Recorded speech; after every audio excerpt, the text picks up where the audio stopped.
हल्दी और रोली तो लगाते हैं, आज वीर भूमि की मिट्टी से अपने मस्तक को चमकाएंगे कि जो वीर भूमि है उनका भी अंश हमारे अंदर आ जाए।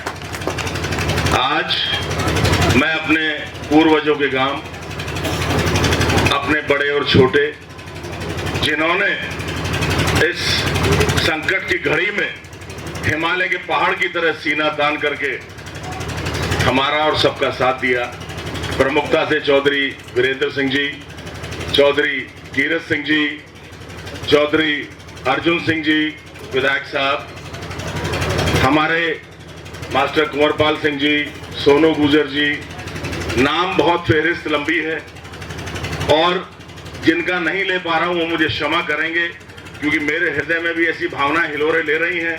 आज इस तीर्थ स्थल पे आकर के आप सबके मध्य आकर के जो मोहब्बत के रूप में आशीर्वाद मिल रहा है, और हमारी बाबा फकीरा दास जी की कमेटी जो ग्राम मीरकपुर के हमारे युवा साथी हैं, जिनके सीने हौसलों से भरे हैं, जिनका हौसला ज्वालामुखी की तरह से है, जो फटता है तो लावा निकलता है, तहस नहस कर देता है, और जिन्होंने करके दिखा दिया कि वीर गुर्जर क्या है, बता दिया सबको, हिंदुस्तान नहीं दुनिया में बता दिया कि क्या है। अकेली कौम है जिसके सामने वीर लगता है, वो है गुर्जर। सम्मान 36 कौम का है, लेकिन कहना वही पड़ता है जो सत्यता हो। हमारे वीर गुर्जर कौम के मेरे छोटे भाइयों, बच्चों, मेरे बड़े बुजुर्गों ने जो उस अस्मिता का परिचय दिया, उस शौर्य शक्ति का परिचय दिया, जिसके बारे में मध्यकालीन भारत में लिखा है गुर्जर प्रतिहार राजवंश के बारे में, कि भारत माता के पश्चिमी छोर की रक्षा करने वाला गुर्जर प्रतिहार ऐसा वंश था जो अरब से आ रहे आक्रांताओं के दांत खट्टे करके तलवारों से लोहा लिया करता था और भारत मां की अक्षुण्णता को अभिन्न रखा करता था। आज उसी प्रतिहार समाज के वंशों ने, जो वीर गुर्जर प्रतिहार वंश है, 36 कौम के सम्मानित, उनका भी सबका सम्मान है, के साथ अग्रणी रोल निभा करके जिस तरह से रंगमहल प्रकरण में अपनी शौर्यता का बखान किया, इतिहास के स्वर्ण अक्षरों में लिखा जाएगा, ये मैं आपसे वादा करता हूं। इतिहास ने उसको दर्ज कर लिया। आपकी वीरता, आपकी शौर्यता, आपका त्याग, आपका बलिदान व्यर्थ नहीं जाएगा। मिसाल है, मैं आपको बयान कर देता हूं, ये ऊंचा नहीं होगा थोड़ा सा, चलो मैं झुक जाता हूं, लंबों को थोड़ी दिक्कत आती है हम लोगों को, वैसे विधायक जी भी उसी में शामिल हैं। जब 26 तारीख को ये घटना घटी, और क्यों घटी आप सब जानते हैं, मैं कारणों में जाना नहीं चाहूंगा। किसी कायर का नाम हमारी जुबान से ना आए तो अच्छा है, वीरों का ही नाम आए तो अच्छा है, मैं ये चाहूंगा। 27 तारीख को हम जेल में गए, तो जैसे ही जाके बैठते हैं, चौधरी वीरेंद्र सिंह जी, अंतराम जी चौधरी साहब और तमाम लोग आए, मुलाकात हुई। मेरे बड़े भाई चौधरी कीरत सिंह जी, जो ताऊ जी चौधरी अनवर सिंह जी के पुत्र हैं, और ताऊ जी मुझे इतना स्नेह किया करते थे। मैं राजनीति की तरफ भी जब बिल्कुल इच्छादित नहीं था, भारत का चैंपियन बना था 110 किलो वेट में, पढ़ाई लिखाई और पहलवानी 2 काम होते थे, तो ताऊ जी प्यार से मुझे बेटी कहा करते थे कि बेटी बादाम लिया कर, मेहनत बहुत करवा रहे, तेरे पिताजी कंजूसी कर जाएंगे, घी लिया कर। प्रधान हरपाल सिंह जी और ताऊ अनवर सिंह जी 2 ऐसे शख्स थे, प्रधान हरपाल सिंह जी टिकोला वाले और ताऊ अनवर सिंह जी मोहम्मदपुर वाले। जब मैं 2002 में चुनाव लड़ा, तो ताऊ अनवर सिंह जी ने कमान संभाली थी और धर्मपाल सिंह को खड़ा किया था कि शेड्यूल कास्ट वो थोड़ी सी इधर चली जाए, तो उस तरह से पूरा आशीर्वाद उनका रहा। आज उनके प्रतीक चिन्ह के रूप में मेरे बड़े भाई, मेरे अग्रज चौधरी कीरत सिंह जी मेरे गार्जियन की तरह विद्यमान है, और बड़ा हर्ष मुझे हुआ।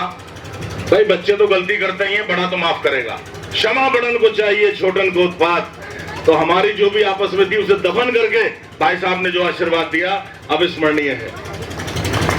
उस दिन LIU इंस्पेक्टर मोबाइल लेकर के जेल में आते हैं, मैंने कहा मिस्टर यादव हमें तो मोबाइल लाने नहीं दे रहे, आप पे कौन सा पासपोर्ट है, मोबाइल क्यों आए, बाहर रखा है उसे। कहने लगा जी SSP साहब लाइन पे हैं। मैंने कहा SSP साहब होंगे, मुझे बात नहीं करनी। उसने स्पीकर खोल दिया, तो SSP साहब बोले कि कुंवर साहब जरा बात करनी है। मैंने कहा बात क्या करनी है, एक को तो उसी अपराध में जेल भेज दिया, दूसरे की आपने जमानत करवा दी, उसे बाहर भेज दिया, ये तो तरीका नहीं कि नहीं मुख्यमंत्री जी को बात करनी है। अब मुख्यमंत्री जी हमारे मित्र हैं, मैंने कहा भाई देखो ठीक है, कोई भी परिस्थिति आए लेकिन सम्मान करना चाहिए। मैंने कहा कराइए। 10-15 सेकंड में मुख्यमंत्री जी की लाइन पे आ गए। हमने कहा जय श्री राम। उन्होंने कहा ये क्या कर दिया काम। मैंने कहा तुम भी तो क्षत्रिय हो, तुम क्या पतला उतरे, तुम ना करते इस काम को, यही शब्द है मेरे। कहने लगे नहीं नहीं ऐसी बात तो नहीं है। मैंने कहा बात हो गई, अब ये बताओ करना क्या है। कहने लगे देखो जी, राष्ट्रीय खेल हम करवा रहे हैं, कल से नेशनल चैंपियनशिप उत्तराखंड में हो रही है, नेशनल गेम्स। आपके बेटे भी शूटिंग में नेशनल टीम में हैं और हम चाहते हैं कि नेशनल गेम हो जाए। मैंने कहा जी बहुत बहुत आभार आपका, आपने प्रयास किया, राष्ट्रीय खेल हुआ, आदरणीय मोदी जी के मार्गदर्शन में हुआ। उन्होंने आ रहे हैं कल और आपके समाज ने महापंचायत कर दी और सारे डरते हैं आपके समाज से। मैंने कहा भाई हम गब्बर सिंह थोड़ी हैं कि भाई माँ कहती थी 5 कोस पे कि बेटा सो जाने गब्बर सिंह आ जाएगा। गब्बर गुजर में फर्क तो है। कहने लगे ना इसे रुकवाओ। मैंने कहा मुख्यमंत्री जी झोटे का नाथ पड़ जा, बैल का पड़ जा, सांड का पड़ जा, शेर का नाथ नहीं पड़ा करती। ये तो तूफान है।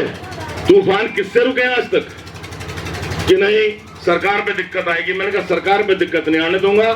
मैं यहीं से जेल से अपील करता हूं और रानी देवयानी जी से मैंने आग्रह किया। देवयानी जी ने जाकर के उस अपील को पढ़ा और आप सब लोगों ने जो उसमें आच्छादित होकर के जो उसका प्रमाण और निवारण दिया वो अविस्मरणीय है। उसको इतिहास कभी नहीं भुला सकता, उसको लंढौरा रियासत कभी नहीं भुला सकती, उसको भारतवर्ष कभी नहीं भुला सकता। एक अभिन्न एक क्रांतिवीरों का मूवमेंट था। मना करने के बावजूद 50,000 युवा अपने सीने में जोश भर के जब लंढौरा महल की तरफ चले हैं, मैंने पहले ही स्पष्ट कर दिया था कि ठीक है लंढौरा रियासत वीर गुर्जर समाज की रियासत रही लेकिन 36 कौम की भागीदारी रही। और आज उस प्राचीन गौरव का लंढौरा रियासत का जो ये प्रतिबिंब, जो प्रतीक चिन्ह रंगमहल के रूप में विद्यमान है, हम इसके मालिक नहीं, हम सिर्फ ट्रस्टी हैं। मालिक तो आप लोग हैं जो यहाँ का समाज है, हम सिर्फ ट्रस्टी, हमारा कोई मतलब नहीं। आपकी प्रतिष्ठा है, आपका अभिमान है, आपका सम्मान है। मैं तो आपके जूतों की धूल, मैंने भाई कीरत सिंह से 26 जनवरी की रात को कह दिया था जब थाने में बैठे थे, पूछ लो। मैंने कहा भाई साहब मैं तो आपके जूतों की धूल हूं, लेकिन बुरा इस बात का लगा कि आपकी अस्मिता को कोई बोल के चला गया। तब कीरत सिंह जी ने कहा था कि फिक्र मत कर छोटे भाई, बदला हम लेंगे, और उन्होंने लेकर दिखाया। गर्व है। चौधरी वीरेंद्र सिंह जैसे शेर, वो कहता सफेदी आ गई, अरे बब्बर शेर मोटा हुआ करा, बब्बर की तो बाली बतेरे हों। अकेले ने दहाड़ मार दी, चाहे कुछ भी करना पड़ा, पुलिस वाले सर पटक के चले गए, लेकिन चौधरी वीरेंद्र सिंह के साहस को नहीं तोड़ पाए। अकेले शेर में जैसे मान मर जाता है शेर, उस ब्रंग महल की प्राचीर में सीना तान के खड़े हुए थे। मैं तो जेल से आने के बाद उन वीडियोस को देखा 15-16 फरवरी को, और गर्व की अनुभूति हुई कि किस तरह से सर्व समाज ने मिलकर के एक आंदोलन तैयार किया और भारतवर्ष में पहली एक मिसाल बनी है उस क्रांति की। विधायक चौधरी अर्जुन सिंह का स्टेटमेंट तो भाई हम तो नाई का नौता भी नहीं उठते, ये तो विधायक का, और उसी ढाल जवाब दे जिक्र नौता हुए, तो मैं कैसे मान जाता। ईंट का जवाब तो पत्थर से देने की शैली हमारी है ही, अंजाम कुछ भी हो जाए। तो आप लोगों का दिया हुआ साहस था ये, जो मेरी धर्मपत्नी रानी देवयानी ने आपके सामने कहा कि नहीं हम अकेले नहीं, आपके बगैर क्या है। अब अर्जुन सिंह जी ने बंदूक और कारतूस पहन दिए उसमें, अलग बात है, हकीकत है। आप हैं तो हम हैं, नहीं हम कुछ नहीं, आपके पैरों की धूल है, वही कहता हूं। इस धूल को माथे से लगाया मैंने आज मीरकपुर में आकर के, इस वीर भूमि की धूल को मैंने अपने माथे से लगाया और उस चरण रज को अपने मस्तक पर अभिषेक करके आज ये 54 इंच का सीना आपके सामने खोल के गौरवान्वित हो रहा हूं। 59 साल की उम्र में भी आपका भाई वही है जो 30 साल पहले था, और 20 साल बाद भी ऐसे मिलूंगा जैसा आज खड़ा हूं आपके सामने। वो एक गाना था सुहाग फिल्म में, क्या यार सुन यारी तेरी हमें जिंदगी से भी प्यारी है, ये हाथ मेरे हैं सनम पर इन हाथों में ताकत तुम्हारी है। जवाब एक नहीं हमारा कहीं, ये वर्दी भी तो सरकारी है, कुछ नहीं, सब आपके ऊपर। जहां मेरा समाज, मेरा सब कुछ, वही आपका सेवक। मैं तो सेवक की तरह आपके बीच में हूं। आप लोगों ने 4 बार विधायक बनाया, 3 बार जिला पंचायत, 7 चुनाव एक बार जिताए। इतिहास आपने खादर क्षेत्र में काम कराया। मैं नहीं भूल सकता, मेरा परिवार नहीं भूल सकता। ठीक है कि हमने उस कर्ज को एक फर्ज समझ के अदा किया। अभूतपूर्व विकास खादर क्षेत्र में आसपास करके दिखाया जो आज तक नहीं हुआ था। लेकिन जो जज्बा, जो खुलूस, जो मोहब्बत, जो प्यार मुझे आप लोगों से मिली है, वास्तव में मैं इस जीवन में तो उसको उतार नहीं पाऊंगा। आपके बीच में अपना सिर झुका के आपके बीच में उस चीज को कहता हूं, अपना आभार प्रकट करता हूं। आज गुरु फकीरादास जी के सिद्ध स्थल पर मेरी इच्छा थी, मैंने जेल से कहा था कि मैं रिहाई होने के बाद सबसे पहले अपना माथा गुरु जी के चरणों में टेकूंगा। 14 फरवरी का मेला था जी, 23 फरवरी का मेला था। रानी देवयानी जी और मेरा बेटा कुंवर देव प्रताप आए मेरी गैर मौजूदगी में। आप सबका आभार प्रकट करके कहा था कि जब भी हम रिहा होके आएंगे, हम बाबा फकीरादास जी के यहाँ माथा निभाएंगे। समय कम था मेरे पास, क्योंकि रात ही हम छूटे हैं। उस तरह से नहीं हुआ कि भाई भंडारा करें, बड़ा करें। लेकिन ऋषि प्रधान जी, कुंवर पाल जी और वीरेंद्र सिंह चौधरी साहब ने इंतजाम किया है। मैं आभार प्रकट करता हूं। और शीघ्र ही पूरे गांव का, बस 3 नाम ले दिए, बाकी सब उसमें शुमार हो गए। चाहे भाई सोनू जी हो, भाई पंकज जी हो, अर्जुन प्रधान जी, सभी उसमें शुमार है। मैं देखिए, अब खोपड़ वाली बात भी है, वैसी बात भी, बिरादरी वाली बात भी है, सारी बात है। हम आपके हैं, आप हमारे हैं। और कुल और जल ऐसे मिलता है जैसे कुछ चीज मिलती है नहीं, दुनिया में अलग ही होता है कुल और जल का जो मेल है। मैं तो अपने आप को वीर भूमि मीरकपुर में आके हमेशा से धन्य मानता हूं। जब से मैं युवावस्था में प्रवेश किया, समाज सेवा में जाना शुरू किया, अब से लगभग 35-40 साल पहले, तभी से मैं हर वर्ष गुरु जी के मेले पे आता हूं, अपना शीश नवाता हूं और आशीर्वाद गुरु जी से लेता हूं। इस बार मैं नहीं आ पाया, लेकिन मेरे परिवार का अंश आपके बीच में आए और जो मिसाल आपने कायम की, वीरता की, बलिदान की, उसके प्रति अपने सुमन, अपने आदर के सुमन अर्पित करने आए थे। वो समादर देने के लिए, आपको आभार प्रकट करने के लिए। और मैं स्वयं आपके बीच में आया हूं, क्योंकि वास्तव में एक मिसाल आप लोगों ने कायम कर दी है। ना भूतो, ना भविष्य, ना कभी पहले ऐसा हुआ, और भविष्य के बारे में तो कह नहीं सकते। जिस तरह से समाज इस तरह से एकत्रित हुए और रातों रात लाखों का आंदोलन बन गया, 12-13 राज्यों से युवा आने लगे।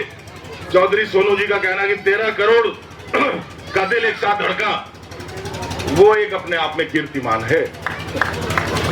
उस धड़कन को ब्रह्मा विष्णु महेश ने भी सुना होगा, मुझे लगता है। अगर ईश्वर है तो ईश्वर के पास तक आपकी दस्तक जरूर गई होगी, क्योंकि जिस पवित्र मनोभाव से, जिस समर्पण भाव से, जिस संघर्ष को आत्मसम्मान के लिए लेके आप चले हैं, वो अविस्मरणीय है। देखिए, जीवन में सब चीजें चलती हैं।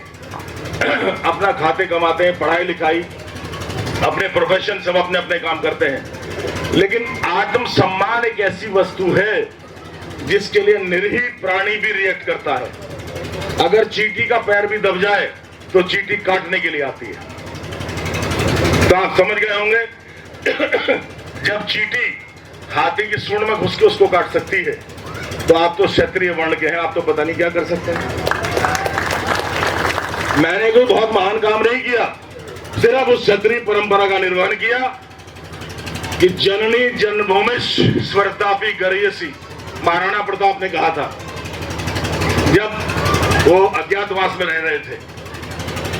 अपनी जो मातृभूमि है, अपना जो आत्मसम्मान है, उससे बढ़ के मनुष्य के जीवन में कुछ नहीं है। इज्जत मनुष्य को अपनी जान से प्यारी होती है। इज्जत के लिए जान ले भी सकता है, जान दे भी सकता है। आत्मसम्मान सबसे बड़ी बात होती है क्षत्रिय के लिए। जिसमें आत्मसम्मान नहीं, उसका जीना व्यर्थ है। जब जानकी का स्वयंवर रखा सीता जी का, और धनुष परशुराम जी का किसी से नहीं हिला, तो जनक उठ के बोले कि मैंने बड़ी गलती की, जो है जानकी है सीता पुत्री, तुम्हारा मैंने स्वयंवर रख दिया। मुझे नहीं पता था धरती क्षत्रिय वीरों से खाली है। तब लक्ष्मण जी उठे थे और बड़े तरारे में उन्होंने कहा था कि हे राजा जनक, अपने शब्दों वाक्यों को विराम दो। अगर अग्रज भ्राता श्री राम जी आदेश दें तो धनुष के टुकड़े टुकड़े कर दूंगा। तो जब मौका आया तो मेरी कौम, मैं ये नहीं कहूंगा सोती हुई कौम, सब कहते हैं आपकी कौम सो रही है, मैंने कहा नहीं, सो नहीं रही है। वीरता शौर्यता में सबसे अलग है और लंढौरा में दिखा दिया आकर के कि है क्या, उससे बड़ी मिसाल नहीं हो सकती। इंटरनेट पे अमेरिका से, कनाडा से, ऑस्ट्रेलिया से, पाकिस्तान से, हर जगह से आपके इंस्टाग्राम पे वायरल हो रहे थे। कुंभ से ज्यादा लंढौरा में आपका प्रदर्शन वायरल हो रहा था, जब युवाओं की फौज रंग महल की प्राचीर को पूरी तरह भर चुकी, जहां 50,000 आदमी आता है। महल से आने वाली सड़कों गलियों में सब भर चुके, पुलिस पूरा प्रयत्न कर चुकी थी आपको रोकने के लिए, लेकिन आंधियां किससे रुकी हैं? आंधियों को रोकने वाला पैदा नहीं हुआ, तूफान नहीं रुकते किसी से भी, वो आपने करके दिखा दिया। आप बधाई के पात्र हैं, आप साधुवाद के पात्र हैं, आप धन्यवाद के पात्र हैं। मेरे पास शब्द नहीं है आपकी वीरता के प्रति अपना आभार प्रकट करने के लिए, इसलिए जो कुछ मैंने अल्प शब्द बयान किए हैं इनको मेरी ओर से अर्पित सादर पुष्पों की तरह से आप लीजिएगा कि मैंने ये पुष्प आपके चरणों में रखे हैं और आपके चरणों की धूल को मैंने माथे पे लगाया है। बहुत बहुत आभार, आपका एहसान नहीं उतर सकता। मैं पुनश्च बाबा फकीरा दास जी के आशीर्वाद को नमन करता हूं। उनका आशीर्वाद सदैव हमारे ऊपर बना रहे।